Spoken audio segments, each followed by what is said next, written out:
ಜಗಳೂರು ಪಟ್ಟಣದ ಕೆರೆಯಲ್ಲಿ ಗಂಗಾ ಪೂಜಾ ಕಾರ್ಯಕ್ರಮವನ್ನು ಶುಕ್ರವಾರ ಹಮ್ಮಿಕೊಳ್ಳಲಾಗಿತ್ತು. ಇದೇ ವೇಳೆ ಗ್ರಾಮ ದೇವತೆ ಶ್ರೀ ದೊಡ್ಡ ಮಾರಮ್ಮ ದೇವಿಗೆ ಪೂಜೆ ನೆರವೇರಿಸಿದ್ರು. ಇನ್ನು ವಾದ್ಯ ಮೇಳದೊಂದಿಗೆ ಕೆರೆಗೆ ಆಗಮಿಸಲಾಗಿತ್ತು. ನಂತರ ಪೂಜೆ ನೆರವೇರಿಸಿ ಭಕ್ತರಿಗೆ ಪ್ರಸಾದದ ವ್ಯವಸ್ಥೆ ಕಲ್ಪಿಸಲಾಗಿತ್ತು. ಇದೇ ವೇಳೆ ಊರಿನ ಗೌಡರಾದ ಶಿವನಗೌಡರು ಪೂಜಾ ಕಾರ್ಯಕ್ರಮದಲ್ಲಿ ಭಾಗವಹಿಸಿ ಮಾತನಾಡಿದವರು, ಸಕಾಲಕ್ಕೆ ಮಳೆ ಬೆಳೆಯಾಗಲಿ, ಕೆರೆ ಕಟ್ಟೆಗಳಿಗೆ ನೀರು ತುಂಬಲಿ ಎಂದು ಪ್ರಾರ್ಥಿಸಿ ಶ್ರಾವಣ ಮಾಸದಲ್ಲಿ ಗಂಗಾ ಪೂಜೆ ಮಾಡಲಾಗುತ್ತಿದೆ. ಗ್ರಾಮ ದೇವತೆ ಶ್ರೀ ದೊಡ್ಡ ಮಾರಮ್ಮ ದೇವಿಗೆ ವಿಶೇಷ ಪೂಜೆ ನೆರವೇರಿಸಲಾಗುತ್ತಿದೆ ಎಂದರು.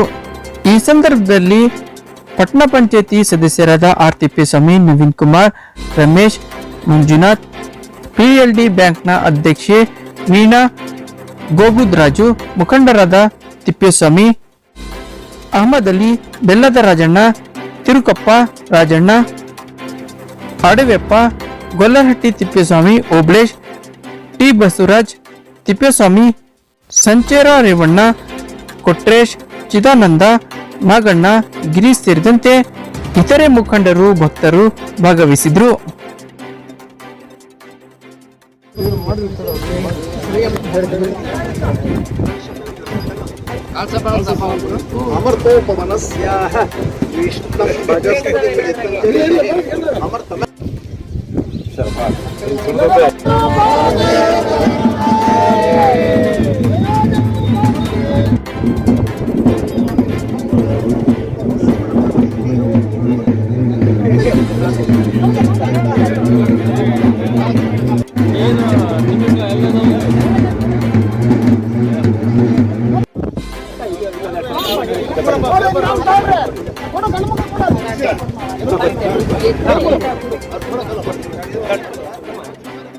ಜಗಳೂರು ತಾಲೂಕಿನ ಮೂಡಲಮಚ್ಚಿಕೆರೆ ಸಿದ್ದಿಹಳ್ಳಿ ಮಾರ್ಗ ಮಧ್ಯೆ ಜಿನಿಗಿ ಹಳ್ಳದಲ್ಲಿ ನಿರ್ಮಾಣವಾಗುತ್ತಿರುವ 5 ಕೋಟಿ ರೂಪಾಯಿ ವೆಚ್ಚದ ಬ್ರಿಡ್ಜ್ ಕಮ್ ಬ್ಯಾರೇಜ್ ಕಾಮಗಾರಿಯನ್ನು ಶಾಸಕ ಬಿ ದೇವೇಂದ್ರಪ್ಪನವರು ವೀಕ್ಷಣೆ ನಡೆಸಿದ್ರು.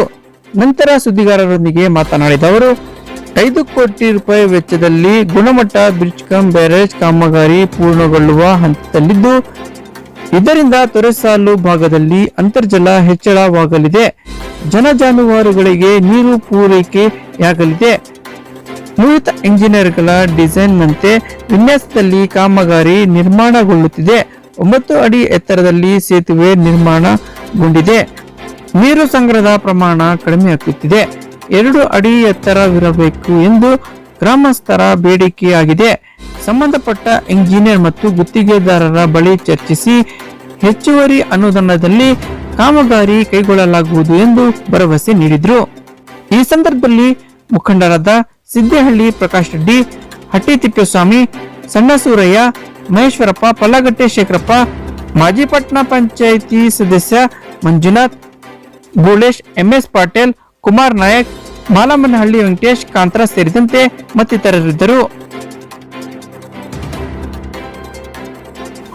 ಜಗಳೂರು ತಾಲೂಕಿನ ಹಿರೇಮಲ್ಲನಹೊಳೆ ಗೊಲ್ಲರಹಟ್ಟಿ ಗ್ರಾಮದ ಬಳಿ ಇರುವ ಖಾಸಗಿ ವಿಂಡ್ ಫ್ಯಾನ್ ಕಂಪನಿ ಮುಂಭಾಗದಲ್ಲಿ ದಲಿತ ವಿಮೋಚನೆಯ ಮಾನವ ಹಕ್ಕುಗಳ ವೇದಿಕೆ ವತಿಯಿಂದ ಅನಿರ್ದಿಷ್ಟಾವಧಿ ಧರಣಿಯನ್ನು ನಡೆಸಲಾಯಿತು. ಇನ್ನು ಯಾವುದೇ ಮತ್ತು ನೋಂದಣಿ ಮಾಡಿಕೊಳ್ಳದೆ ಜಮೀನುಗಳಲ್ಲಿ ಅನಧಿಕೃತವಾಗಿ ಖಾಸಗಿ ವಿಂಡ್ ಫ್ಯಾನ್ ಕಂಪನಿ ಫ್ಯಾನ್ಗಳನ್ನು ಅಳವಡಿಸುತ್ತಿದೆ. ಈ ಕಂಪನಿಗೆ ತಾಲೂಕು ಆಡಳಿತ ಹಾಗೂ ಪೊಲೀಸ್ ಸಹಕಾರ ನೀಡುತ್ತಿದ್ದಾರೆ ಎಂದು ಆರೋಪಿಸಿದರು. ಇನ್ನು ಇದೇ ವೇಳೆ ರಾಜ್ಯ ಸಂಚಾಲಕ ಎಚ್.ಎನ್. ಶಿವಮೂರ್ತಿ ಮಾತನಾಡಿ, ತಾಲೂಕಿನ ರೈತರ ಜಮೀನುಗಳಲ್ಲಿ ವಿಂಡ್ ಫ್ಯಾನ್ ಹಾಗೂ ವಿದ್ಯುತ್ ಕಂಬಗಳನ್ನು ಅಳವಡಿಸುತ್ತಿದ್ದು ಪರಿಹಾರ ನೀಡುವಲ್ಲಿ ತಾರತಮ್ಯ ಮಾಡಲಾಗುತ್ತಿದೆ ಎಂದು ದೂರಿದರು. ಈ ಸಂದರ್ಭದಲ್ಲಿ ಅಖಂಡ ಕರ್ನಾಟಕ ರೈತ ಸಂಘದ ಯುವ ಘಟಕದ ರಾಜ್ಯಾಧ್ಯಕ್ಷ ಹೇಮರೆಡ್ಡಿ, ರಾಜ್ಯ ಸಂಘಟನಾ ಸಂಚಾಲಕರಾದ ಮಂಜುನಾಥ್, ಪಾತಲಿಂಗಪ್ಪ, ಎನ್ ಪ್ರಕಾಶ್, ಜಿಲ್ಲಾ ಸಂಚಾಲಕ ನಾಗರಾಜ್, ತಾಲೂಕು ಸಂಚಾಲಕ ರವಿ, ತಾಲೂಕು ಸಂಘಟನಾ ಸಂಚಾಲಕ ತಿಪ್ಪೇಸ್ವಾಮಿ, ನಾಗರಾಜ್ ಸೇರಿದಂತೆ ಮತ್ತಿತರರು ಪ್ರತಿಭಟನೆಯಲ್ಲಿ ಪಾಲ್ಗೊಂಡಿದ್ದರು.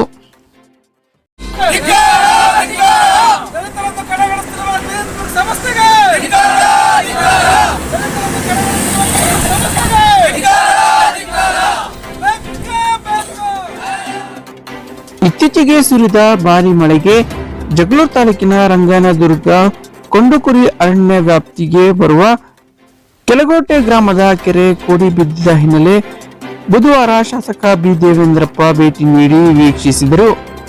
ನಂತರ ಮಾತನಾಡಿದವರು, ಕೆಲಗೋಟೆ ಗ್ರಾಮ ಪ್ರಕೃತಿ ಸೌಂದರ್ಯದ ಮಡಿಲಲ್ಲಿದೆ.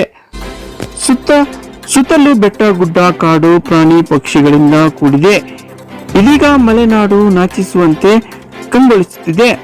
ಜೊತೆಗೆ 57 ಕೆರೆ ನೀರು ತುಂಬಿಸುವ ಯೋಜನೆ, ಮಳೆಯಿಂದ 2 ಕೆರೆಗಳಿಗೆ ತುಂಬಿ ಕೋಡಿ ಬಿದ್ದಿರುವುದು ತುಂಬಾ ಸಂತಸವಾಗಿದೆ ಎಂದರು. ಈ ಸಂದರ್ಭದಲ್ಲಿ ಕೆಚ್ಚನಹಳ್ಳಿ ಗ್ರಾಮ ಪಂಚಾಯಿತಿ ಅಧ್ಯಕ್ಷೆ ಲಕ್ಷ್ಮಮ್ಮ ಮಾರಪ್ಪ, ಜಿಲ್ಲಾ ಪಂಚಾಯಿತಿ ಮಾಜಿ ಸದಸ್ಯ ಕೆಪಿ ಪಾಲಯ್ಯ, ಪಟ್ಟಣ ಪಂಚಾಯಿತಿ ಮಾಜಿ ಅಧ್ಯಕ್ಷ ಮಂಜುನಾಥ್, ಮುಖಂಡರಾದ ಕಾಂತರಾಜ್, ಪ್ರಕಾಶ್ ಗೌಡ್ರು, ಬಸವರಾಜ್ ಗೌಡ್ರು, ಶ್ರೀನಿವಾಸ್, ಚಂದ್ರಪ್ಪ, ಪಿ ಲೋಕೇಶ್, ಗಾದ್ರಪ್ಪ, ಮೀಸೆ ಗುರುಸಿದ್ದಪ್ಪ, ಬಿ ಮಹೇಶ್ವರಪ್ಪ, ಚಿಕ್ಕಮ್ಮನಹಟ್ಟಿ ಹನುಮಂತಪ್ಪ, ಹಟ್ಟಿ ತಿಪ್ಪೇಸ್ವಾಮಿ, ಕಾಂತರಾಜು, ಎಂಎಸ್ ಪಾಟೀಲ್, ಪಲ್ಲಗಟ್ಟೆ ಶೇಖರಪ್ಪ, ಮೊಹಮ್ಮದ್ ಗೌಸ್, ಗುತ್ತಿಗೆದಾರ ದೀಪಕ್ ಪಟೇಲ್ ಸೇರಿದಂತೆ ಗ್ರಾಮದ ಮುಖಂಡರು, ಯುವಕರು ಮತ್ತಿತರರಿದ್ದರು.